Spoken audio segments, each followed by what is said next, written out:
Tamara, what's your position on the question of the governor eliminating the 400 plus statewide redevelopment agencies and taking those dollars and putting them into schools and law enforcement, firefighting, et cetera? I'm supportive of it.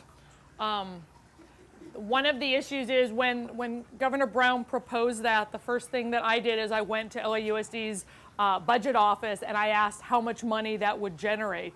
And we are still waiting on an answer for that. So we don't know if it will help us as much as some people have reported. We've gone to Sacramento, tried to get an answer from them. Right now we're dealing with somewhat fungible numbers, but I am supporting that.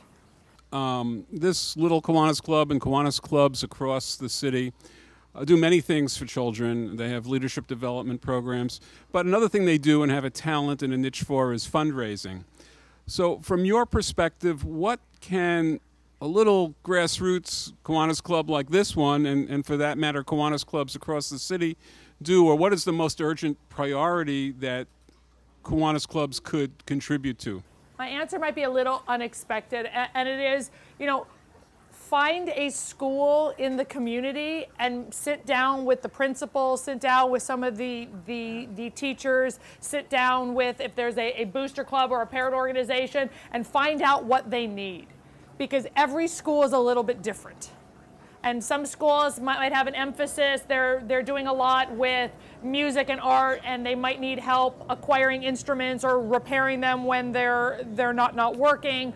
Other schools, might have a need for, PE programs or after school care. Also, every school is a little bit different based on the demographics of the kids and really the leadership style of the principal and the level of activity with regard to the parents. So I would find out, whether it's adopt a school or a family of schools or groups of schools. If you want ideas about schools you might want to approach, you can always call our office and we'll be happy to give you ideas of schools that might desperately be in need of some help. One of the most bizarre, backwards way, the way that the state funds education and the feds too, middle class schools that I represent a whole bunch of, just your regular neighborhood elementary schools, certainly a lot of them in Studio City and Sherman Oaks and a lot in the West Valley, have almost no flexible monies that they can spend on things. They don't qualify for a lot of federal anti-poverty dollars and all these other monies that come with them. So unless their parents fundraise, they don't have a PE program, they don't have a science program, they don't have after-school programs, they don't really have anything. And one of the things that we're seeing in this economy is, parents are able to give less and less, and that's really impacting the bottom line. But I'm happy to play matchmaker, my office is, and find you a school.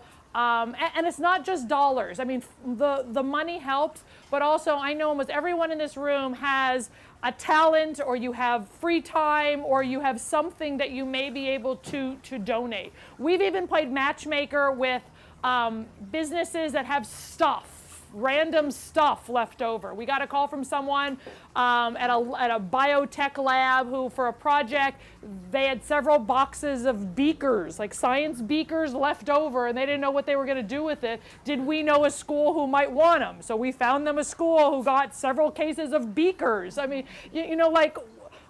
Office furniture, paper, you name it, we'll play matchmaker and find you a school. If you have free time and you want to go in and volunteer and read to kids, or you want to do your clown who does math on the side, I don't know what it is, but our schools are in desperate need of people to help.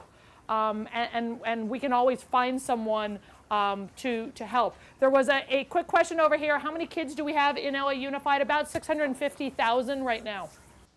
If you've got time, I know these schools, like you were saying, they really do need help. They need help for junior college night. They need help for registration for books. If you have a teacher that is specifically, she's got a classroom of kids that are not really going to be able to be measured how advanced they get because they have some emotional difficulties at home, etc.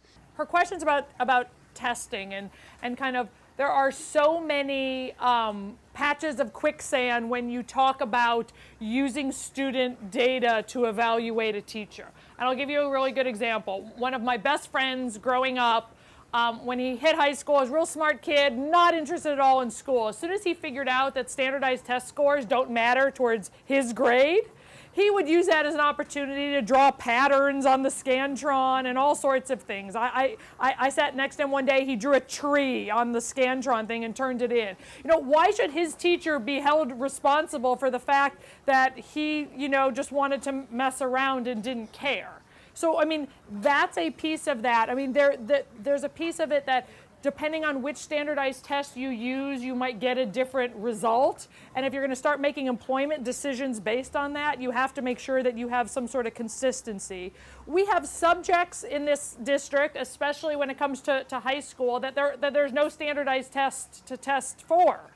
So how do you deal? I mean, there's a reason why the LA Times has only come out with their elementary school numbers, you know, because that's really the easiest to evaluate. When you get to middle school and especially high school, it's much, much, much harder. So that's really why we're taking our time and not rushing forward with this. You know, the idea is we want to create a tool that would show us, because right now, I'll use No Child Left Behind, which is federal law. If you have a student who, you know, fifth grader who's reading at a second grade level, and that year, that fifth grade teacher brought that student from a second grade level all the way up to a fourth grade level. You know, in my book, that is a successful teacher who we want to reward, right? Under No Child Left Behind, that teacher is a failure because that kid is still below fifth grade. Okay? And that's what LAUSD keeps facing, is that we can't get out of this, program improvement status under No Child Left Behind, even if you see great test scores, as long as that kid's not reading at a fifth grade level, that teacher's labeled a failure. So what we're trying to do is create a tool that would basically find those teachers who are raising those kids and doing a fabulous job. Even if that kid is not where he or she is supposed to be, he's much further on than he was when he started. And so that's the kind of, and that takes into account things that go on in that classroom each year. Any of you who have spent any time in a classroom know some years a class might be a delight to teach, other years a lot more challenging. That's something that we want to keep in mind. The number, and we don't want to create a situation where teachers don't want to take special ed students or don't want to take a certain group of kids because it's going to reflect badly on them. I mean, that's not what we want to do. So we're being very careful in this, is my best answer. Next question. Tamara, a quick question. I noticed earlier you said that they're increasing the size of the classes, from whatever number to whatever number. Doesn't that decrease the amount of learning that these kids can get when they're larger classes? Are we not defeating the purpose of really educating our kids at the price of dollars, whatever it is? I mean, the question is, when you increase class size, don't you decrease learning? And the answer is, well, I don't know how else, we don't know how else to balance a budget that is at a minimum $408 million in the hole. When over 80% of your costs, 84% of your expenditures are on personnel, I don't know what else you cut. And no one wants to increase, and when we're talking about increasing class size, we're unfortunately looking at K through 3 or K through 5. Because that's where the class sizes are the smallest. No one's talking about increasing high school class sizes, which are gigantic. Yes, but no one really knows how else to close a budget gap. You know, you eliminate nurses, you eliminate library aides, you eliminate all sorts of clerks on campus. We've gotten rid of about 2/3 of the folks who work downtown or in the local districts. I don't know what else you get rid of when most of your costs are in personnel. Almost all your costs are in personnel who are directly interacting with kids. And that's the bad situation that we find ourselves. I'm the mom of 2 elementary school students in LAUSD. I don't want to increase class size. I get it. We just don't know where else to go. We can't raise our own dollars. We're not allowed to, you know, put a sales tax or anything on the ballot. We're totally at the mercy of Sacramento. Roberta. Hi, Tamar. Love you. Tamar, I want to ask you about the teachers' union. We're into union stuff now. You may hate me for this, but I would never hate you. what do you think is going to, I mean, do you think that they're going to have to negotiate and give a little bit? And don't you think that that's something that's got to be on the table coming up real soon? Roberta's questions about UTLA, the teachers union. You know, they're in the middle of their elections also. They're electing a new president and a whole new board. You know, it's a challenge. LAUSD's made several proposals recently. One about, you know, the fact that we are going to use student data in a teacher's evaluation. The woman who's most likely going to be the new UTLA president has said over her dead body. One of our budget balancing requests has been for district employees right now. For your health insurance, there's no premium to add a spouse or children to your plan.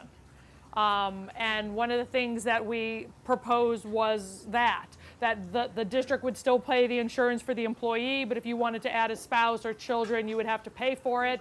The union said, you know, over my dead body. So that's the kind of negotiating we're seeing right now is no, no, no, no, no. And when you, and I have had many, many, many dozens of meetings with folks in various employee unions when I say, okay, then tell me what to cut.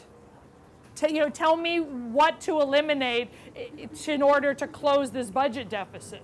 And you know, sometimes it'll be, oh, well, this program over here that's, you know, $1 million, or this test over here, which is nice, and I agree, and those are stuff that we're working on, but they haven't come up with anything that closes a $408 million budget gap. You know, my first month on the job at the school board, and I will probably have to end with this, there was a vote to give full lifetime health benefits to 3-hour-a-day cafeteria workers. And I was one of 2 votes against it.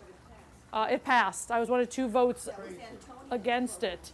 And, you know, I frequently, if you watch board meetings, people joke, and it's like, they'll say, oh, I saw you at the board meeting, you were yelling at your colleagues about something. And I'm like, give me a date. I mean, I just feel like I frequently say over and over and over again, how are we going to pay for this? You know, where is the money going to come from? Is whatever this expenditure is more important than whatever's going on in the classroom?